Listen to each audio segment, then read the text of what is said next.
maravillosa. Tu presencia es gloriosa y no hay nadie como tú.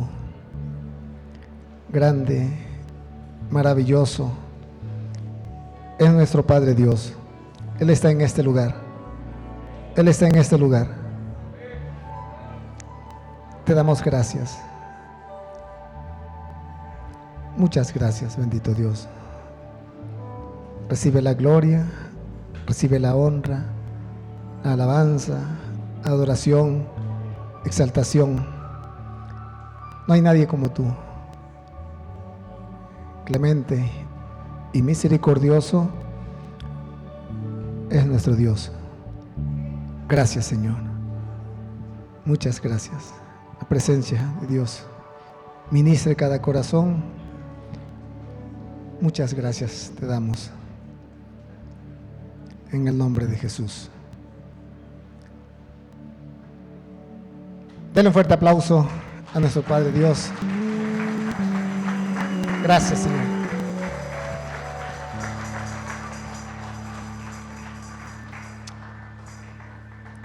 En esta noche,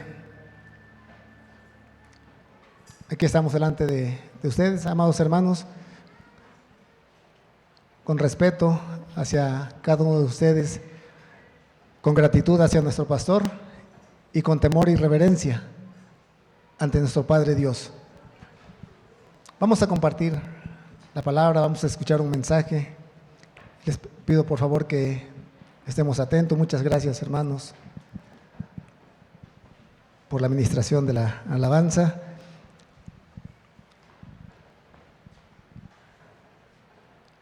Y vamos a ir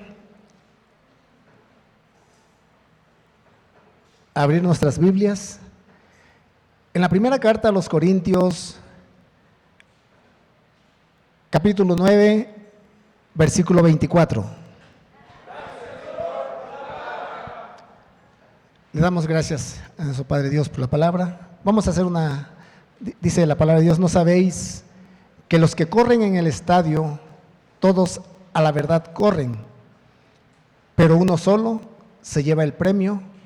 Corred de tal manera que lo obtengáis.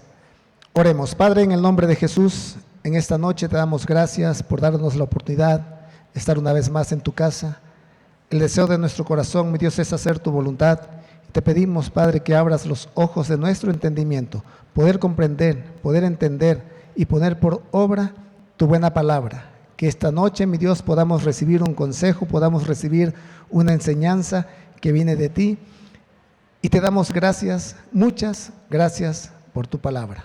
En el nombre de Jesús, amén. Vamos a pedirle a nuestro Padre Dios esas virtudes que necesita nuestra alma, por favor, con todas sus fuerzas.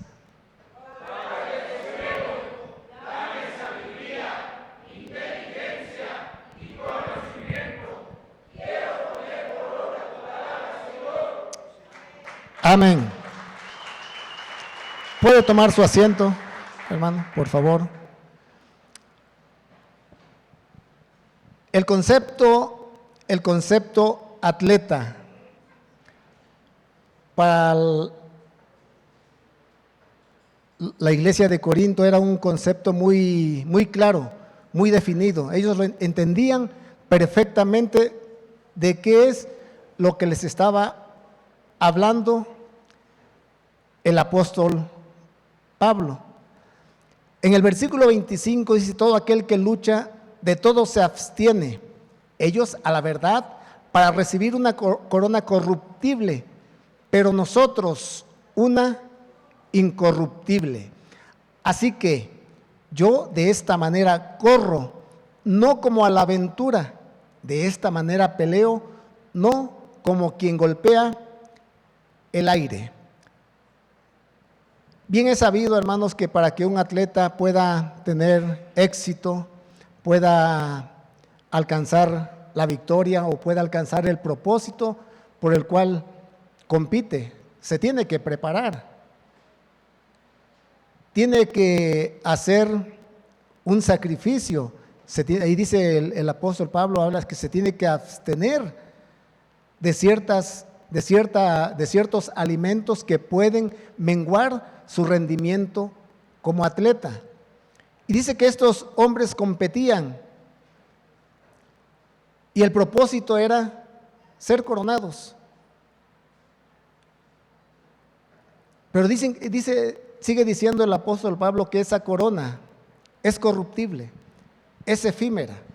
La gloria que ellos recibían era por un momento, momentánea. Sí, recibían el reconocimiento, eran apreciados, eran bienvenidos, pero era por un tiempo. Pasaba y ya se acababa. Pasaba lo que el triunfo que habían tenido, ¿sí? Pero en el caso de nosotros, hermanos, que también nos tenemos que considerar como atletas, en esta carrera que nosotros estamos llevando a cabo y en la cual también nos tenemos que abstener de ciertas cosas que como atletas espirituales nos pueden hacer daño para poder obtener la victoria, porque todos tenemos un propósito, tenemos que llegar a una meta. Y eso dice, por eso en el versículo 26 dice, así que yo de esta manera corro, no como a la aventura, de esta manera peleo, no como quien golpea el aire. Sigue hablando acerca de un atleta que tira golpes y obviamente se está refiriendo a un boxeador. Y según los que comentan acerca de este deporte, dice que la mayor frustración que puede tener un boxeador es tirar un golpe y no darle a su oponente. Eso los va desgastando, los va menguando emocional, física y mentalmente. Sí, por eso hay muchos boxeadores que se dedican a esquivar los golpes, porque saben que de esa manera el oponente va a sentirse en cierta manera frustrado.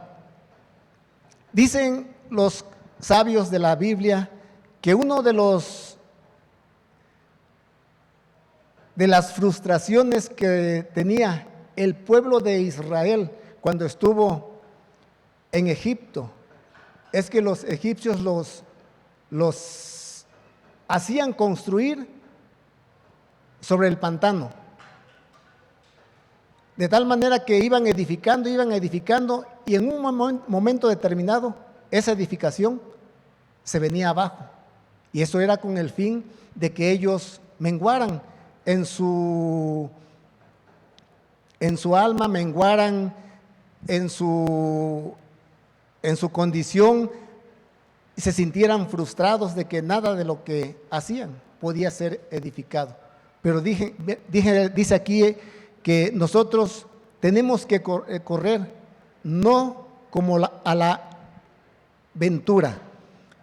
Si nos vamos a la siguiente diapositiva,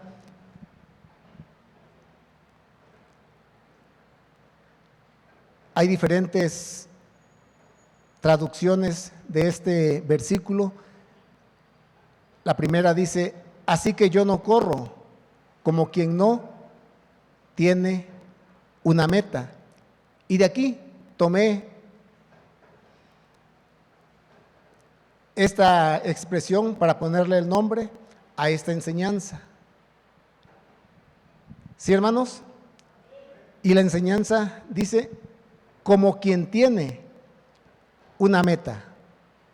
Nosotros tenemos que correr, tenemos que perseverar, tenemos que estar en esta carrera que nos ha tocado, porque tenemos una meta, tenemos un destino, tenemos a dónde vamos a llegar. Hay otra traducción que dice, así que no quiero correr sin preparación.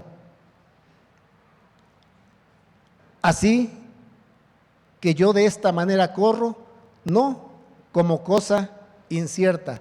Nuestra carrera, el desarrollo que tenemos en esta vida como hijos de Dios, como cristianos, siempre tiene que ser con certidumbre, creyendo, perseverando, esforzándonos, sabiendo que siempre, al final de nuestra carrera va a haber un premio, ¿sí? Por eso se nos exhorta a seguir, a estar, a perseverar y saber que siempre, siempre va a haber un propósito. Así que yo corro a la meta con un propósito definido. Otra más, yo por mi parte no corro a ciegas. La última, así, yo corro, pero no sin saber a dónde. Todas las expresiones en las diferentes versiones de este versículo nos dan una lección, nos abren más el panorama al poder dar lectura a las diferentes versiones para que nosotros estemos bien afirmados, sabiendo que siempre tenemos que seguir adelante en este caminar como hijos de Dios, tomando en cuenta que el apóstol Pablo a la iglesia le dice que somos o nos consideran como atletas. En la carta a los Gálatas, en el capítulo 5, versículo 2, dice la palabra de Dios: mirad, yo, Pablo, os digo que si os dejáis circuncidar, Cristo de nada os aprovechará. En otras palabras, le está diciendo, si ustedes se dejan circuncidar, lo que hizo Cristo, a ustedes de nada les va a servir. Otra vez testifico que todo hombre que se circuncida está obligado a cumplir toda la ley. Prácticamente está diciendo, es imposible cumplir toda la ley. Versículo 4, de Cristo os habéis separados, vosotros que procuráis ser justificados por la ley, de la gracia habéis caído. Si ustedes quieren ser justificados por la ley, déjenme decirles que están separados de Jesucristo. Les está diciendo el apóstol Pablo a los de Galacia.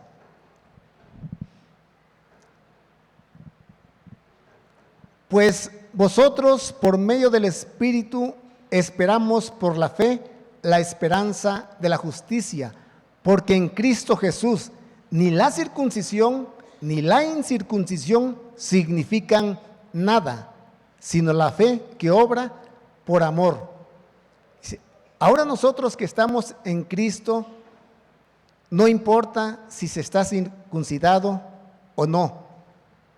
Lo que importa es cómo nos estamos dirigiendo para con los demás. ¿Cuál es nuestra actitud? ¿Cuál es nuestra forma de ser? ¿Cómo nos estamos comportando con el que tenemos cerca de nosotros? Y les dice en el versículo 7, vosotros corríais bien. ¿Quién os impidió obedecer a la verdad? Ustedes iban corriendo, ya corrían, no caminaban. Ustedes estaban bien. ¿Y quién fue el que los persuadió para no obedecer al verdadero mensaje? Y déjenme decirles, hermanos, aquí que porque en el versículo 9 dice que un poco de levadura fermenta toda la masa. O sea, un falso maestro, alguien que venga a enseñar, daña toda la enseñanza. Por eso Él les está enviando este mensaje y también ahora es para nosotros. Porque si estamos corriendo bien, si vamos avanzando hacia una meta, si vamos avanzando hacia nuestro propósito, si nosotros tenemos nuestra mirada puesta en Jesucristo, nada ni nadie va a impedir que podamos llegar a esa meta. El apóstol Pablo en el versículo 11 dice, pero yo, hermanos, si todavía predico la circuncisión, ¿Por qué soy perseguido aún? En tal caso, el escándalo de la cruz ha sido abolido. Dice que él está diciendo que me persiguen porque no anuncio la circuncisión. Si yo anunciara la circuncisión, a mí me dejaran de perseguir. A mí, si yo predicara que es necesario circuncidarse, pues no tendría razón de que me estén persiguiendo. Dice, pero soy perseguido porque yo les estoy predicando la verdad. ¿Y qué pasa qué pasó en ese tiempo? La carta a los Gálatas, hermanos, es una carta que deberíamos de estar constantemente leyéndola porque es un mensaje contundente acerca de a todos aquellos que quieren predicar un evangelio diferente. Y él dice, el tal, si alguien os predica un evangelio diferente, el tal sea anatema. Dice, es más, si un ángel del cielo o yo mismo no tengo por qué predicar un evangelio diferente. Jesucristo a ustedes les fue presentado como crucificado. O sea, en otras palabras, el mensaje que yo les traigo de Jesucristo, cuando yo se los di, les dice el apóstol Pablo, es como si ustedes hubieran estado presentes en ese evento, en ese sacrificio. Y la realidad, hermanos, si nosotros hacemos conciencia, si hacemos verdadera conciencia de lo que fue el sacrificio de Jesucristo, hermanos, la mera verdad, muchos de los que estamos aquí no merecemos que Él haya muerto de esa manera. Películas, imágenes, documentales que han tratado de plasmar lo que fue ese sacrificio, hermanos, se quedan cortos. Aún la película aquella que ustedes dicen que hasta los hizo llorar, chillar, y no, ni en poco se acerca a lo que verdaderamente fue ese sacrificio por el cual nosotros tenemos que estar agradecidos, tenemos que estar más que agradecidos con todo lo que Él hizo por cada uno de nosotros. Y remata el apóstol Pablo en el versículo 12, dice, ojalá que lo que os perturban también se mutilaran. En otras palabras, hermanos, a veces se va a escuchar, no sé cómo lo van a escuchar, pero les está diciendo, ojalá que los que os perturban se cortaran todo, no nada más se circuncidaran, sino que se cortaran todo. Como que el apóstol Pablo como que entró en un momento fue más allá, porque él sabía que los Gálatas, si ustedes corrían bien, y en unos, él les dice, Gálatas, insensatos, ¿quién los fascinó? ¿Quién los hechizó? ¿Quién los embrujó? ¿Quién los hizo que no obedecieran a la verdad? Y todo porque hubo alguien que les empezó a llevar otro mensaje. ¿Saben qué? Pues sí, el sacrificio de Jesucristo, pero es necesario circuncidarse. Es necesario que ustedes, hombres, cumplan con ese rito que está en la ley de Moisés. Y empezaron a manipular, empezaron a llevar algo que no, un mensaje que no correspondía para ellos.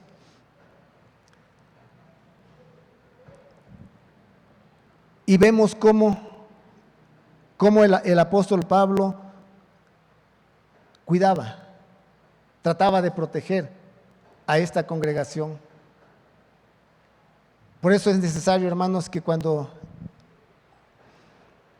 a veces estar atentos a todos aquellos, porque siempre se hacen presentes personas o maestros que quieren venir a enseñar o que quieren venirnos a impresionar o que quieren venir a presentarnos un evangelio diferente, y muchos que no nos ocupamos o no nos preocupamos por leer, por aprender, por estar al tanto de las enseñanzas, podemos ser desviados, podemos ser confundidos, y al rato ya no sabemos ni para dónde queremos ir. Pero déjenme decirle, hermanos, que Jesucristo es nuestro Dios.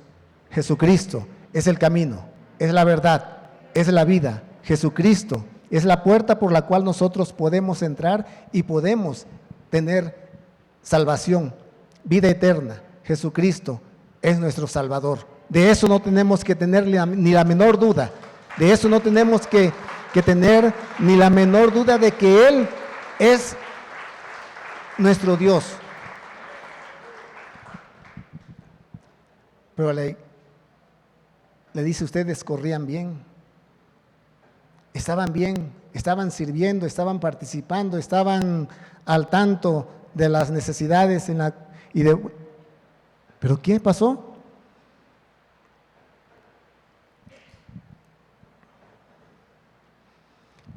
Otro que iba corriendo hacia la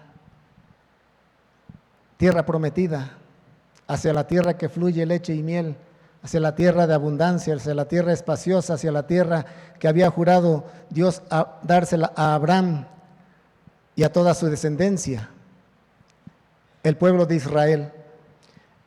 En el libro de Números, capítulo 32, versículo 9,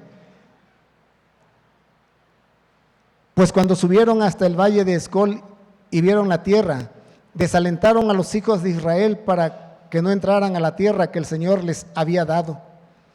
Y la ira del Señor se encendió aquel día y juró diciendo, ninguno de esos hombres que salieron de Egipto de 20 años arriba verá la tierra que juré a Abraham, a Isaac y a Jacob, porque no me siguieron fielmente.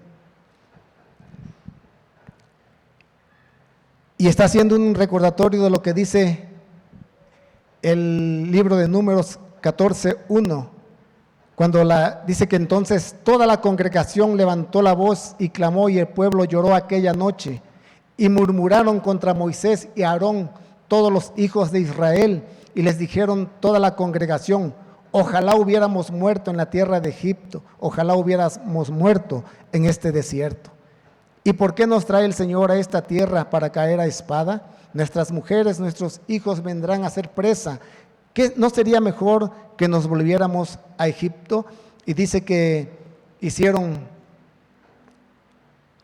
consejos, tomaron consejos. Dice, vamos a levantar a alguien que nos regrese nuevamente a Egipto.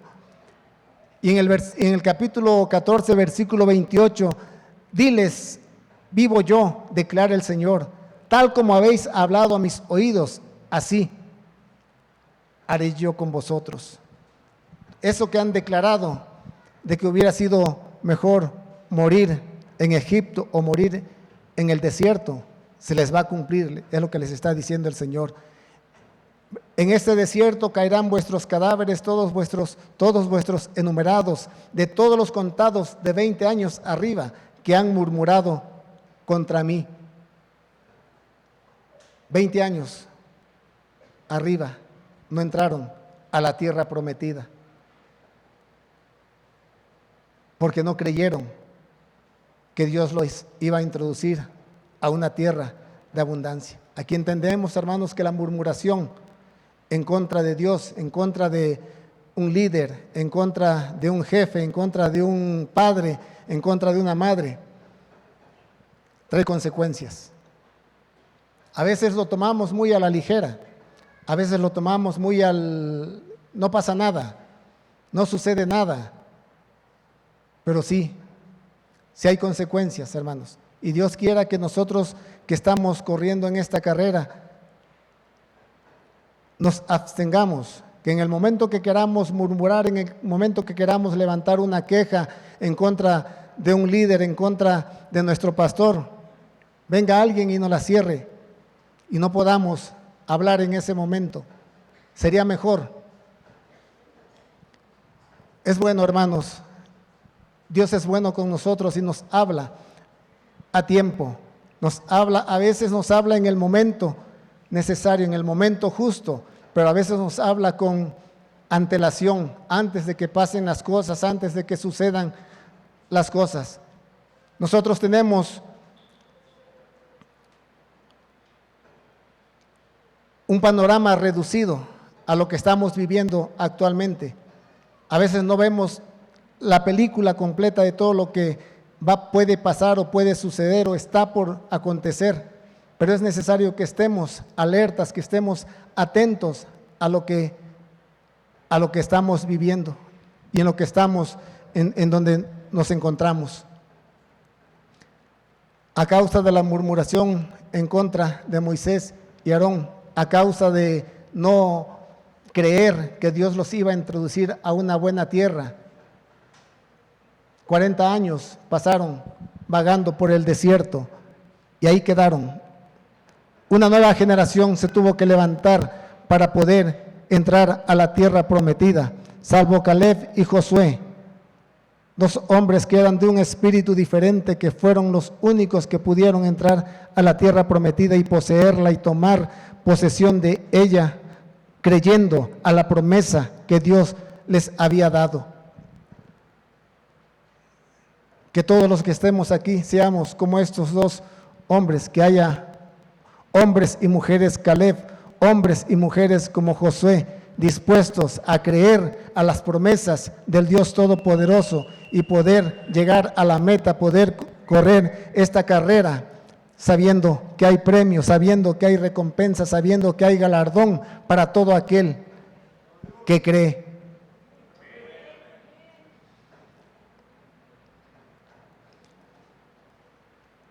Siempre va a haber obstáculos, siempre va a haber oposición, siempre va a haber o van a suceder eventos que van a tratar de impedir que el Hijo de Dios llegue a su destino. En el libro de los Hechos, capítulo 20, versículo 22, el apóstol Pablo habla y dice: y ahora, he aquí que yo, atado en espíritu, voy a Jerusalén sin saber lo que allá me sucederá, salvo que por el Espíritu Santo solemnemente me da testimonio en cada ciudad, diciendo que me esperan cadenas y aflicciones. Donde quiera, donde él se presentaba, donde él llevaba el mensaje de salvación, el mensaje del Evangelio de Jesucristo, a causa de lo único que recibía eran golpes, eran maltratos, eran prisiones.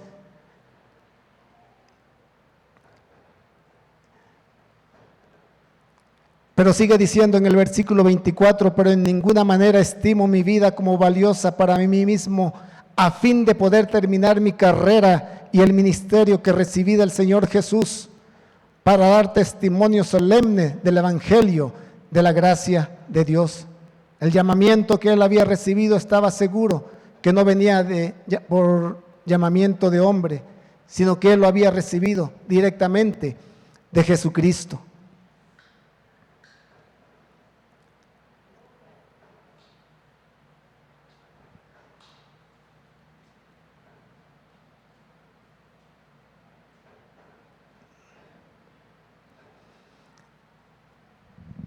Hechos 21:10. Y deteniéndose allí varios días, descendió de Judea cierto profeta llamado Agabo. En este momento él estaba en la ciudad de Cesarea y ya iba hacia Jerusalén, quien vino a vernos, y tomando el cinto de Pablo se ató las manos y los pies y dijo: así dice el Espíritu Santo, así atarán los judíos en Jerusalén al dueño de este cinto y lo entregarán en manos de los gentiles. Al escuchar esto, tanto nosotros como los que vivían allí le rogábamos que no subiera a Jerusalén. Entonces Pablo respondió ¿qué hacéis llorando y quebrantándome el corazón? Porque listo estoy no solo a ser atado, sino también a morir en Jerusalén por el nombre del Señor Jesús.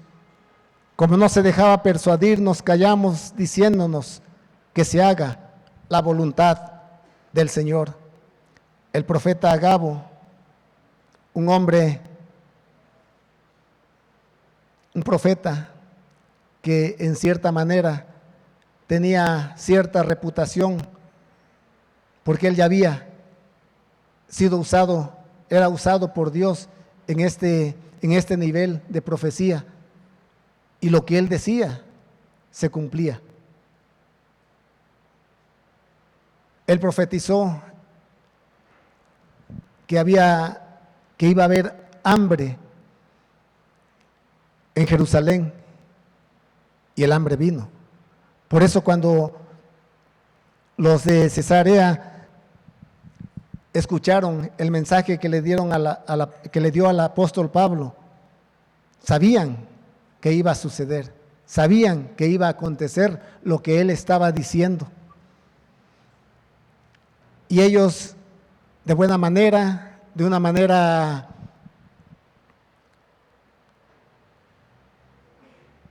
pues no con ninguna intención de que el apóstol Pablo no cumpliera con el propósito, trataron de persuadirlo. ¿Qué vas a ir a hacer a Jerusalén? O sea, ellos usaron en cierta manera el razonamiento lógico. Si allá te espera el maltrato, allá te va a esperar cárcel, te van a esperar azotes, pues mejor quédate aquí. Pero el apóstol Pablo estaba bien seguro que tenía que cumplir con una tarea, que tenía que cumplir con una misión, que tenía que llegar. Él tenía una meta bien definida. Y no le importó la recomendación, no le importó los ruegos de estos hombres y mujeres de Dios para que no cumpliera con su propósito. Se pueden levantar personas, hermanos, que a lo mejor de buena manera, sin mala intención, quieran hacerte desistir cuando haya algún peligro sobre tu vida. Pero si a veces nosotros estamos bien convencidos, tenemos la conciencia bien firme de que a quién le estamos sirviendo, por quién hemos sido rescatados, por quién hemos sido llamados, no va a haber nada ni nadie que impida que nosotros podamos cumplir con la tarea, con el propósito por el cual estamos aquí.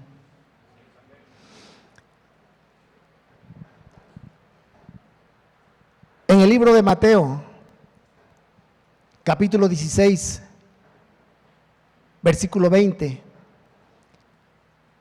el Señor Jesucristo dice que entonces ordenó a los discípulos que a nadie dijeran que Él era el Cristo. Desde entonces Jesucristo comenzó a declarar a sus discípulos que debía ir a Jerusalén y sufrir muchas cosas de parte de los ancianos, de los ancianos, de los principales sacerdotes y de los escribas, y ser muerto y resucitar al tercer día. Jesucristo de una manera clara, ya no por parábolas, ya no por mensajes ocultos, les empezó a decir que Él tenía que morir, que iba a ser entregado a los ancianos, a los sacerdotes, a los escribas, que Él tenía que sufrir mucho por parte de ellos. Y dice que en el versículo 22, y tomándolo aparte, Pedro comenzó a reprenderlo diciendo: no lo permita Dios, Señor, eso nunca te acontecerá. Pero volviéndose él, dijo a Pedro: quítate de delante de mí, Satanás, me eres piedra de tropiezo, porque no estás pensando en las cosas de Dios, sino en la de los hombres. Le estaba diciendo el Señor Jesucristo: tú quieres que yo desobedezca a Dios, pero yo no puedo hacer eso. Yo no puedo desobedecer a Dios y hacer lo que agrada a los hombres. Y el apóstol Pablo, si bien lo recuerdo, en Gálatas les habla, dice: busco ahora el favor de los hombres o el de Dios. Dice: si yo me esfuerzo por agradar a los hombres, ya no sería siervo de Cristo.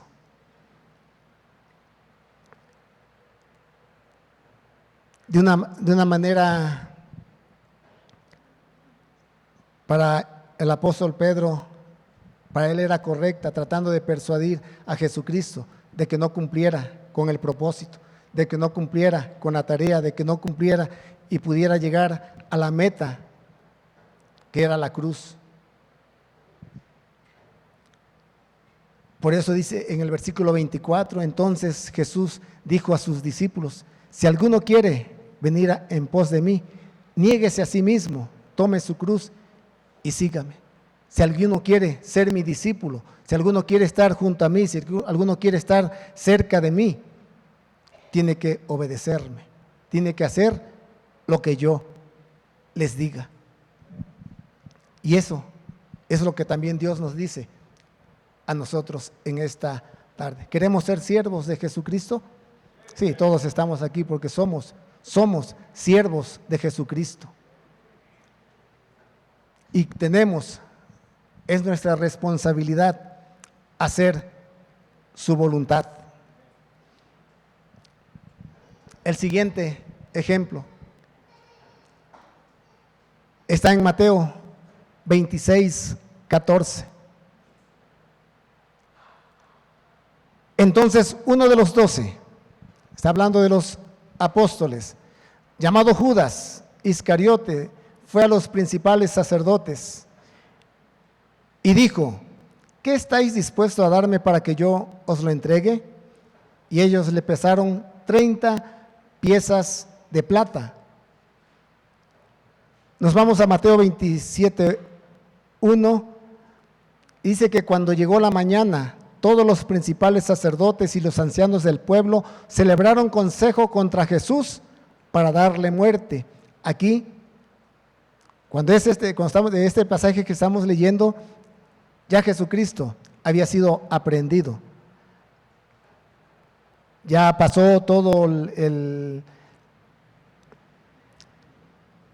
de su aprehensión, y ahora estaban los principales sacerdotes y los ancianos celebrando un consejo para darle muerte. Y después de atarle, le llevaron y le entregaron a Pilato, el gobernador. Por un lado, el apóstol Pedro tratando de impedir que Jesucristo cumpliera en llegar a la meta. Y ahora el apóstol Judas acelerando ese proceso, acelerando esa tarea, acelerando que llegara a la meta. Llega el momento, hermanos, en que el apóstol Judas toma conciencia de lo que había hecho, toma conciencia del alcance de sus acciones. ¿Y saben qué fue lo que hizo? Ahorita lo vamos a ver. No fue y se ahorcó directamente. En el versículo 3 del capítulo 27 del Evangelio de Mateo, dice: entonces Judas, el que le había entregado, viendo que Jesús había sido condenado, sintió remordimiento y devolvió las 30 piezas de plata a los principales sacerdotes y a los ancianos. Fíjense lo que dice el versículo 4, diciendo: he pecado entregando sangre inocente. Pero ellos dijeron, ¿qué dijeron? Y luego, no nos importa, hicimos un trato, hicimos una negociación. ¿Qué es lo que les quiero comentar, hermanos, en este punto? La misma gente, aquella misma persona, llámese como se llama, sea quien sea, que te induce a la traición, a la infidelidad, porque en este caso Judas se convirtió o se ha convertido en el prototipo del traicionero. Sí, a veces cuando, no sé si jugando o en verdad, cuando alguien te dice, no te juntes con él. ¿Por qué dice? Porque es un Judas. ¿Sí? O sea, es chueco, traiciona, es infiel, no te conviene. Entonces Judas, a cualquier persona, usted le pregunta y se le pregunta de Judas, ¿qué él te va a decir? Sea cristiano o no sea cristiano. ¿Qué dice? Porque lo relacionan con la traición, lo relacionan con la infidelidad. Entonces, cuando él se da cuenta, toma conciencia de la magnitud de sus acciones, devuelve las piezas, devuelve el pago, porque he pecado entregando sangre inocente. Y ellos dijeron, ¿a nosotros qué? Allá tú, a nosotros no nos importa, no nos interesa cómo te sientas, no nos importa si tienes remordimientos, no nos importa si la estás pasando mal. Yo hice un trato contigo. Es lo que les está diciendo. Por eso, hermanos, tenemos que estar bien atentos a todo esto. Porque una infidelidad, una traición, la persona que induce no le importa, no tiene sentimientos, no es afín a tu dolor que en un momento puedas tener, o no al remordimiento, pero sí hay un arrepentimiento sincero. No toma en cuenta eso. ¿Cuántas personas, cuántos matrimonios han sido dañados acerca de la infidelidad? Han sido dañados por la traición. ¿Cuántos siervos de Dios también han sido traicionados, han sido abandonados, han sido por personas muy cercanas a ellos? Dios nos guarde, Dios nos guarde, Dios nos libre en caer en estas actitudes.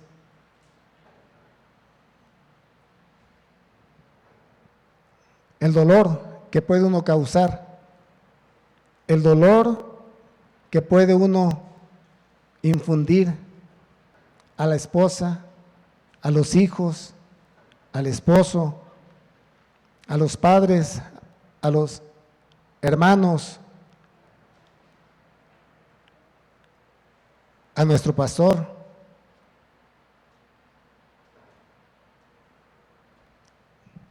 Por eso es necesario, dice que, y a veces uno puede decir, pero yo estoy bien, pero dice la palabra que mire, que estar firme. El que crea que está, mire que no caiga. Por eso tenemos que clamar, pedirle ayuda a nuestro Padre Dios, que tenga misericordia de nosotros, que en el momento que venga la palabra, no la desechemos, no la menospreciemos, no la tengamos en poco. Dios nos habla a tiempo.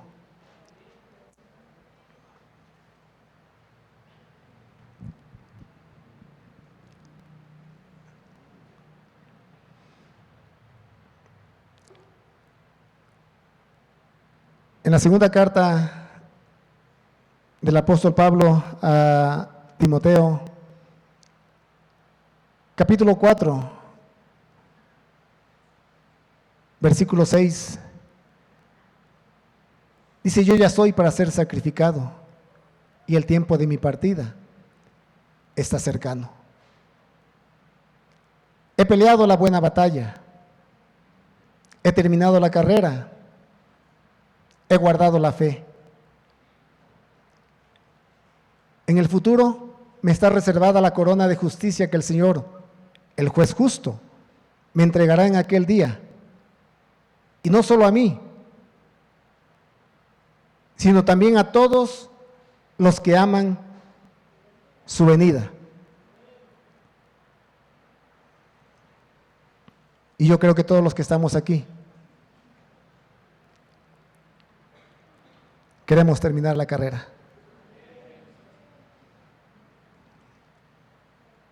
Va a haber batallas, va a haber luchas, va a haber dificultades. Nos podemos enfrentar a adversidades, momentos tristes, momentos complicados, pero la palabra siempre va a estar en su momento para animarme, para animar a cada uno de nosotros.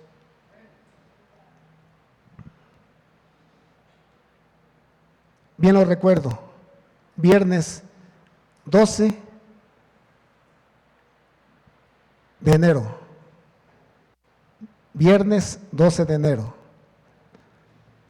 la palabra predicada en este lugar: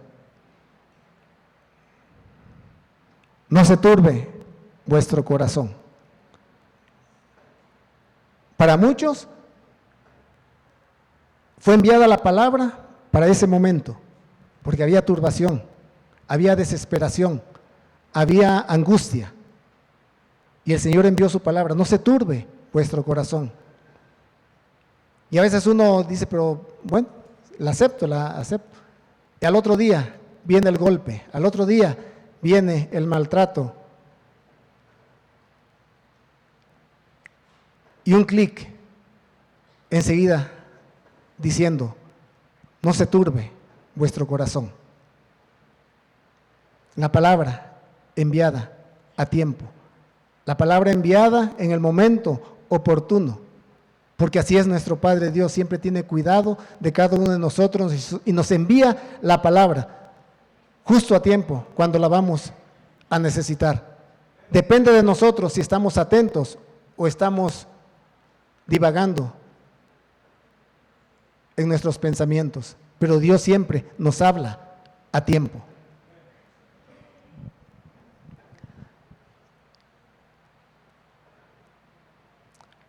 Apocalipsis 3, versículo 11: vengo pronto, retén firme lo que tienes, para que nadie tome tu corona, para que nadie tome tu galardón, para que nadie tome lo que a ti te corresponde. Pero tienes que retener firme lo que tienes, y retener firme dice que nosotros tenemos que retener firmemente la enseñanza, la palabra, lo que hemos recibido de enseñanza, para que nadie tome nuestra corona.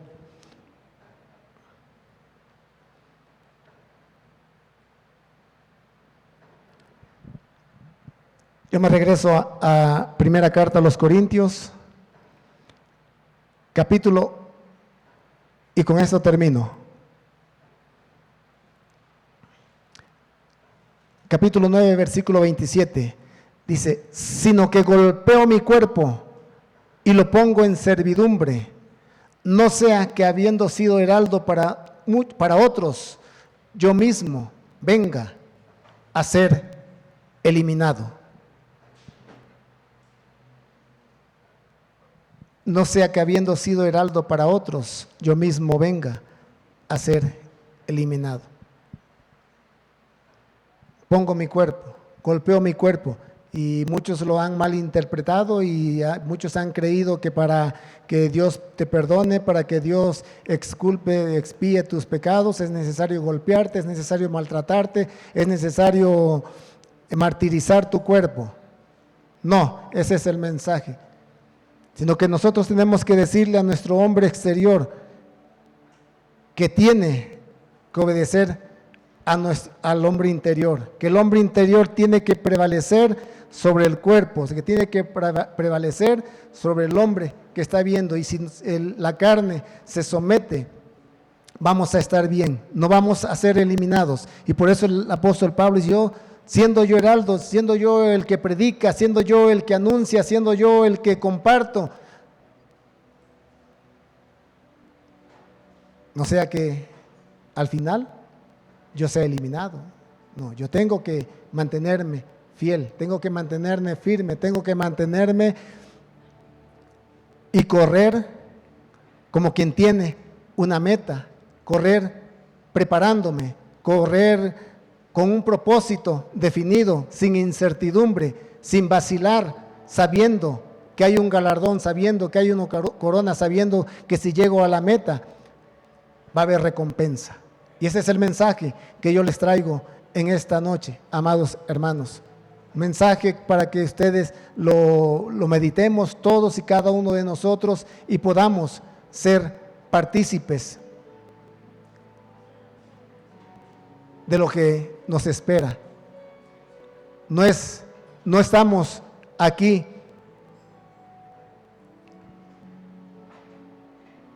sin un propósito.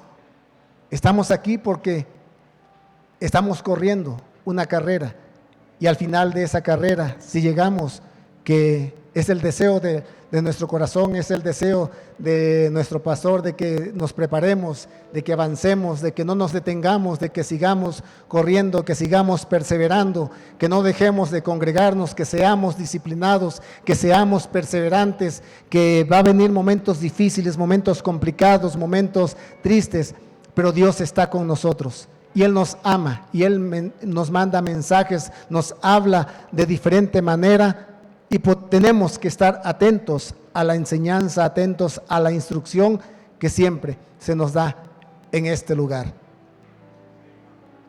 Pongámonos de pie, por favor, hermanos. Gracias, Señor, te damos.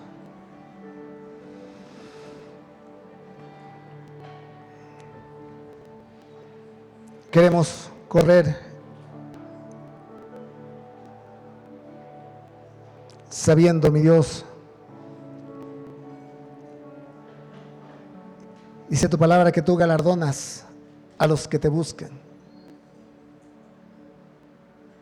Permite, Padre, que siempre busquemos tu rostro, busquemos tu presencia. Que en el momento de la confrontación, en el momento complicado, podamos estar bien definidos en quién somos, en que tú eres nuestro Padre y que siempre nos ayudarás, siempre nos sustentarás.